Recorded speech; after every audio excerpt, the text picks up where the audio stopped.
Hi.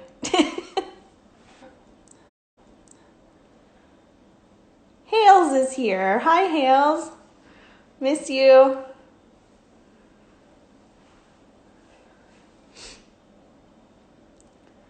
Get our special guest on here. Gonna be a good conversation. I've known Stuart for a while, so I'm excited to chat with him. We will wait for him to join. Aw, thanks.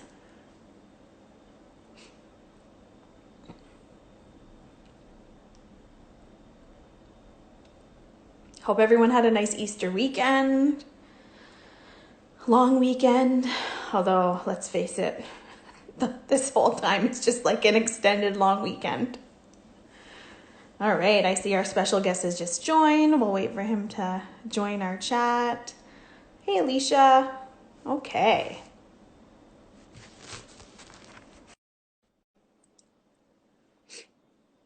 Stephanie. Thanks, Alicia. I finally did my hair. Hey, Stuart. Hello. How's it going? I am good. How are you doing? I'm okay, thanks. I was just chatting up some of our people that are on here. We have Right some on. Ready to go, huh? yeah, we're ready to go. We have some excited people joining us today. So glad you could find the time. Are your little ones napping? They are. It's always so funny because, as you know, I'm can be a somewhat animated individual. Uh, Yes. some call that loud. And I'm in a situation where I'm behind that my home office, and behind that door, I have two little sleeping kids. And so, to all your viewers, when the time does come, I hope that I don't let them down as far as like thinking, "Wow, he's really low key today." It's like, no, no, no. There's a strategy involved. Yes. We So, know why. Exactly. that's it. Well, I'm glad we could find a time that worked out well for you. Yes. So Stuart, like you and I go back a really long time. I don't even know if you remember the time that we met in person many years ago. I do. It was when I worked for McMaster University. We had you come for Inspiring from Within, I believe is what it was. Right. For our viewers that are just joining us, can you tell them a little bit about yourself and kind of what you're all about? Yeah, of course. Yeah. So, I mean, yeah, it's funny that you say that because it's like been so long since I've been doing this, and I still feel like I'm 25 years old, and I'm not. I'm certainly I'm not. not either. Exactly. In here I'm 25, but when I get out of bed in the morning, I'm like at least a good solid 86. And yeah, for me, I've been doing this for a long time. What is that? When people ask me what do I do for a living, I say I'm a professional speaker. Although in the world of COVID, I used to be a professional speaker, is what I should be saying now. But it's a world where for years, for the last, I guess, 25 years now, I've been on stage, whether it's in high schools, colleges, universities, corporations, live events, and always doing what I can to share either information that I've learned as an entrepreneur, as an author, as a dad, as a friend, as a citizen of planet Earth, or things that I've learned from other thought leaders or other individuals who've reached a certain level of success.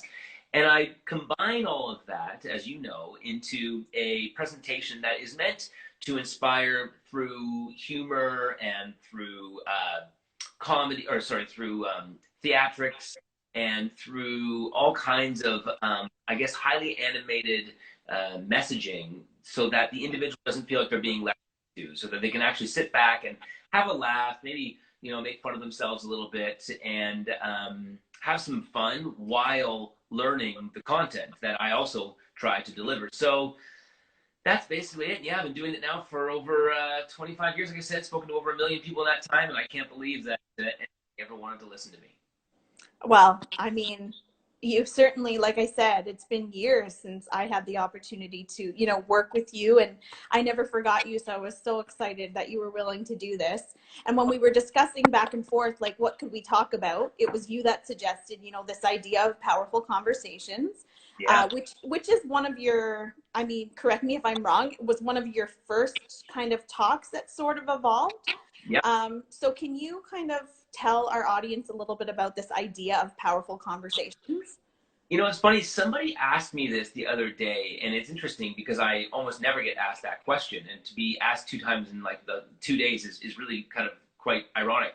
Um, because powerful conversation and the importance of being able to build powerful relationships through conversation was something I never thought about before. I actually thought everyone pretty much knew it. I thought, everyone knows how to talk to somebody on some level.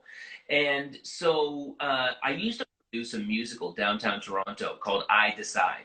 And I had my own theater, and we would do this show every single Saturday night. And at the end of the show, quite frankly, to make extra money, we would open the show up into a party, and we'd have like a totally illegal bar at the back of the and we'd sell beers to people, and people would mingle and they would chat, and I would quickly notice just how many people were struggling with having what I would consider to be powerful conversations with strangers.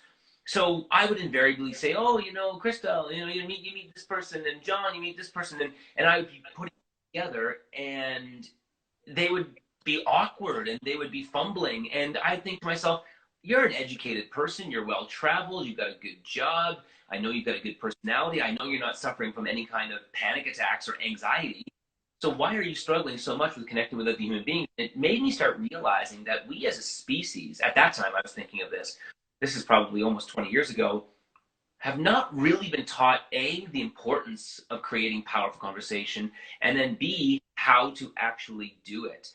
And I would like to tell you that in the time that I came up with that idea that this was a problem, somehow the world has solved it and we're on point. But I would even argue it's become even worse with social media as a number one form of communication, or with instant messaging or text messaging being the one way that people communicate above and beyond talking either voice to voice the way we are or face to face. So that's where it all came to be. I saw people just not knowing how to speak to each other. And then my friend Paul, who lives in Vietnam now, said, "Dude, you should write a book on this subject." And I was like, "Are you kidding? No, no one's going to read this book. Everyone knows this." So I said, "Here's what I'll do. I'll do a workshop on it, and I'll see if anyone even comes." And so I did a workshop, and 20 or 30 people came, which was already a big surprise. And then from there, everyone kept coming up to me at the end going, "Oh my God, I'm so glad you're teaching this. I really needed to know this." And I was still like, "Are you serious?" And then I would do another workshop and another workshop. And eventually I saw that there was a real need for this. Then I wrote the book, and then that's where it all took off. That's why I do it in the corporations and in schools today. Hearing the history and hearing you talk about how like our reliance on social media and things like that has really impacted our ability to speak to people in person. And now we find ourselves in a situation where we can't talk to people in person. So we're really relying heavily on this idea of social media as a way to connect. Apps like House Party, what we're doing right now, me trying desperately to still connect with my students who, under normal circumstances, honestly, I'd hop on a plane and I'd go see them. Yeah. So what is your advice for people who are now solely reliant on social media to keep this idea of powerful conversations going? Well, I would say that now more than ever, during a crisis like this is something that you have to give priority. And this is what's interesting. A lot of people, when they think about things that they have to give priority in any point of their life, whether there's a crisis or not, they think about things like, well, I have to eat well, I have to sleep well, I have to make sure I work out and get exercise. And we all know these things that we need to make sure that we're doing on a constant basis. But yet, most people don't say, "Oh, and make sure that I'm connecting with people on a personal level. Make sure that I'm having strong human relationships." Not realizing that, guess what? It's just as important as exercise, good food, good sleep, and taking care of yourself in many other ways. And so when we find ourselves in a crisis where the only form of communication that we have is either through email, text message, or face to face in moments like these, it is something that when a person doesn't see it as a high priority, don't give it a priority, especially when they find themselves in situations where they're feeling a bit depressed or they're feeling a bit anxious about the future. All they want to do is just get underneath their blankets and lay in bed. And they don't realize that it is this kind of reaction or interaction with other individuals that's what's going to get them out of bed. That's what's going to make them want to come up with a new business. That's what's going to make them feel motivated on the days when they feel depressed. So it is in these situations where, just as much as it's important when we're not in a crisis, you have to remember that you are speaking to somebody face face to face, whether it's on a Zoom call or whether it's over, let's say, voice to voice calls, which a lot of us are doing more often now, to remember that the questions you ask will dictate the way that the conversation goes. As I call it, you're the conductor of the conversation. You make it slow down, you make the tempo change based on the questions you ask. And if you ask a bunch of mediocre questions, or if you choose to ask the kinds of questions that everyone's already asking right now, which is, so how are you coping? So what are you doing? Or this is crazy, huh? Everyone's repeating the same conversation over and over and over again. You got to look for the questions that nobody's asking. Take yourself away from the conversation that's not going to lead you to anything worthwhile. So you might want to say, like a question I asked a friend the other day, I said, so what is a conversation you're having with your husband right now about this crisis that most people aren't having? And by me a question, it caused her to dig deep and to really think about that. And then she's like, well, here's what it is. And she started giving her answer, and her answer allowed us to then have a conversation on something that was way more interesting than repeating Tuesday conversation about how bad the numbers are or how much of an idiot Donald Trump is these days, or the conversation that we're all having. And so you got to look for the questions that people aren't asking. So you want to be saying something, what are you most excited about when this is all over? Or what is the one thing that you've learned about yourself that you're really grateful for as you go through the period of time? Or who is one person that you've connected with that you wouldn't have talked to if it wasn't for this crisis? Like, really ask the questions that are going to lead the conversation into a positive framework. That positive framework that is going to allow you to feel better about your day. It's going to allow you to access new ideas, and it's going to allow you to do COVID well. And this is something I'm talking about with a lot of people. I mean, it's like anything in life. Some parent better than others. Some teach better than others. Some play soccer better than others. And the reason people do things better than others is because they work harder at it. And it's the individuals that don't make the effort in their conversations to make them great conversations that will do COVID poorly. And some will do COVID better than others. And people don't think about that. It's like, I love asking that question. I'm like, how are you COVIDing? Not how are you coping? How are you COVIDing? And somebody, like, I'm coping, I'm doing a poor job COVIDing. Okay. Right. Well, some people are like, I'm kicking COVID's ass. Like, I'm taking this stuff to the next level. So really think about the questions you're asking and take your conversation to the next level, and thus your relationship to the next level. Right. As you're talking, I'm thinking about, I've been doing these interviews for the past few weeks, different people, different perspectives. Because of course we have a lot of students tuning in who are going through a lot of times of change. You've mentioned you consider yourself a professional speaker. However, your career as you know it is kind of put on hold. Yeah. So what are some creative ways that you yourself have kind of embraced the situation to still kind of keep what you do going? Of course, this is one example, but what are some other things that you've done? One of the things that I've done, and I'm not trying to just find some clever way to bring it back to conversation, but it is something that I value so much, is that I've decided to create something called the 3 o'clock walk and talk. And now I'm not doing one today because I have the pleasure of being with you, but almost every single day at 3 o'clock, I go for a walk. And I social distance as I go for a walk. I pick streets that have very few people on them. And I will get into a phone conversation for 1 hour with somebody who, in many cases, I haven't spoken to for a long time.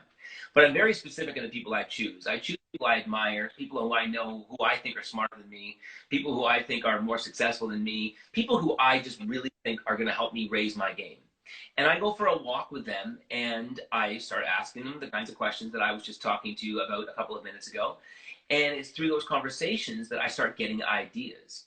And so I've come up with 2 new business ideas that I'm going to be launching hopefully over the next few weeks. Everyone says to me, oh, as a speaker, it's the obvious thing. You should just now take your content online. Well, guess what? This is what every speaker is going to do. Right. And so here's what you got. You got shrunk considerably. And then you got all these speakers who are still there, and that hasn't shrunk. They're still there. So now you've got a bunch of individuals who are going for a shrunken business that now actually pays less, because most people are going to pay less for an online presentation than they are for a live presentation in front of 500 people. And so I've always been the individual that's believe in the importance of pausing and to look at where everyone else is going and to say, okay, cool, I know that's going to be there tomorrow, but what's over here? Right. And when I do that, it gives me the opportunity to think differently and to come up with anything. In fact, with my partner, when we sit down at the end of the evening while the kids watch a Disney movie and we drink a glass of wine, I say things, sky's the limit. I'll say things like, well, if we could throw anything against the board, if we could do anything. If I had $100,000 right now, we could just start any new business. What would it be? And we just have fun with it. We got restaurant ideas someday in the future, hotel ideas, travel ideas, like businesses that we could create. And it's not until you ask the question the brain finds the answer. I've always been amazed that people don't use their brain for what the magnificent thing that it is. I mean, if you ask the brain what 2 plus 2 is, it automatically says 4. That's what it's hardwired to do. It's hardwired to answer questions. Mm-hmm. Here's an idea. Just like conversation with other people, what kind of conversation are you having with yourself? And as I'm saying to people on this call right now, think about asking people completely different questions in your conversations with others. Well, do the same thing for yourself. Ask yourself questions you've never asked yourself before and say, okay, so if I had to work in a completely different industry, what would it be? And the second you ask yourself that question, your brain goes, oh, folks, we've received a question from the owner of this thing. So I guess what we're supposed to do is give him or her an answer. And then the brain might not give it straight away, but it will work on it. And then keep asking it. And over the next few days, you start going, oh, right. Like, I've never thought about owning a dog sledding company. That would be awesome. Like, brain comes up with stuff you won't even expect. So I'm really doing that. I'm really having conversations with people in my personal life that are, asking the kinds of questions that allow us to have conversations on subjects that are completely different than what would be expected of someone like myself going through something like this. And then the other thing is that I'm just asking myself those kinds of questions when I'm laying in bed going to sleep or when I'm journaling in the morning, just saying, if we had to flip the switch and do something completely different, what would it be? And you don't have to do it. That's the great thing. You just have to think about it. And then once you think about it, you'll be amazed with what you come up with. So I'm just thinking about some of our clients that are on that are maybe using this time to kind of do what you said. Okay, when this is all over, when our idea of normal gets back, maybe they're tuning in because they're looking for ideas for speakers that they can have into the school once everything reopens again. So we've talked about powerful conversations. Can you just highlight some of your other themes and messages that you cover in case it might fit what people are thinking for future? Sure. One of the things I do, so yeah, I mean, I'm still available to do 4 conversations for success. I'm still available to do my presentations online. So 4 conversations for success, which is about relationship building. That's the big one. A second presentation I do, which is something called the choice 5 decisions all leaders make. And in that, I talk about these are 5 choices that if you're not making these on a daily or at least a weekly basis, you are not going to allow yourself to be the great leader that you have the potential of being. And these are decisions that I've had to make as an entrepreneur for well over 20 years, and decisions that the smart people that I've ever had a pleasure of working with in business have had to make too. So I do that in a straight keynote, which I can do online, and I also do that as a 3-hour workshop with groups as well. But I'm also introducing something called the Keynotables, which I'm really excited about. And this is a spin-off from that big annual event that I do each year called the Top 10 event, where I have 10 celebrated people. I give them 10 minutes each on stage to share an idea that will help you boycott what you thought. And that means to boycott your old way of thinking and embrace a brand new way of thinking on a big topic. And so I've now repurposed that event that I've been doing now for 9 years and bringing it to the corporate world, where I'm saying to my corporate clients, to the universities that I've worked with, to whoever it may be, and I'm saying, look, bring the keynotables right into your space. So unbelievable speakers. I've got Julie Black, R&B award winner. I've got Ali Hassan, the host of Laugh Out Loud on CBC. I've got legendary DJ Alan Cross as one of my speakers. I've got these unbelievable individuals who have all agreed to do 10 minutes each. Wow. And so I'm going to zoom them in from their homes to anybody, anywhere, and I'm creating something called the Happy Hour. Oh, and nice. Is a 1-hour presentation, 5 presentations back to back, 10 minutes each. And I'm just on Zoom and I'm just switching out and I'm hosting it and I'm switching out to the different speakers. And then when it comes back to me, I offer some of my thoughts on the things that they just said. And then we go right on off to over to Ali in his house, and he delivers something based on his own experience. It's meant to inspire people, it's meant to motivate people, and it's meant to really give them resilience during this tough time. And it's a real kind of like blast for your mental health.